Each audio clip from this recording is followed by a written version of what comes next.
তো কেমন আছো তোমরা সবাই? আজকে আলোচনা করবো এমন একটা স্ট্র্যাটেজিকে নিয়ে যার অ্যাকুরেসি 50 থেকে 70%। তো চলো ডাইরেক্ট দেখা হচ্ছে চার্টেতে। তো আমি এসে গেছি চার্টে।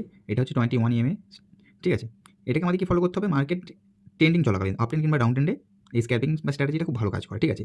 এখানে কী হয়েছে, মার্কেট ওপেন হয়েছে, মার্কেট ডাউন সাইড গেছে, ঠিক আছে? ডাউন সাইড গিয়ে একটা তোমার ক্লোজিং দিয়েছে 21 EMA নিচে একটা রেড ক্যান্ডেল, ঠিক আছে? এবার আমাদের কি লক্ষ্য রাখতে হবে, 21 EMA নিচে যখন ক্লোজিং দেবে তারপরে একটা গ্রিন ক্যান্ডেল হতে হবে।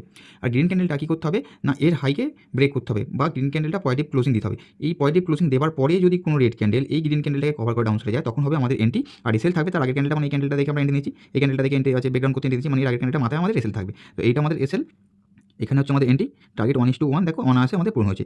তো যেমন এটা হচ্ছে মার্কেট ডাউন সাইডের ক্ষেত্রে প্রযোজ্য, তেমন মার্কেট যখন আপ ট্রেন্ডে যাবে সেক্ষেত্রেও কিন্তু একইভাবেই কাজ করবে। এখানে দেখো যেমন আপ ট্রেন্ডের ক্ষেত্রে, আপ ট্রেন্ডে এখান থেকে দেখো 21 EMA-কে ব্রেকআউট করেছে একটা গ্রিন ক্যান্ডেল, তারপর একটা রেড ক্যান্ডেল হতে হবে, এই রেড ক্যান্ডেল ফর্ম করেছে, ঠিক আছে? এই রেড ক্যান্ডেল ফর্মের ব্রেকআউটের পরে আমরা এন্ট্রি নিচ্ছি এই জায়গাটাতে, আমাদের এসএল থাকছে এই ক্যান্ডেলটার নিচে, দেখো আবার একটা সুন্দর আপ ট্রেন্ডে মুভ এসেছে। তো এইভাবেই স্ক্যাল্পিংটা করতে হয়। এর পুরো ভিডিও চাইলে আমি পুরো ভিডিও দিয়ে দেবো, তাহলে আমাকে কমেন্টস করে জানিয়ে দেবে শর্টসের মধ্যে, তাহলে আমি ফুল ভিডিওটা আপলোড করে দেবো। তো আজকের জন্য এতটাই।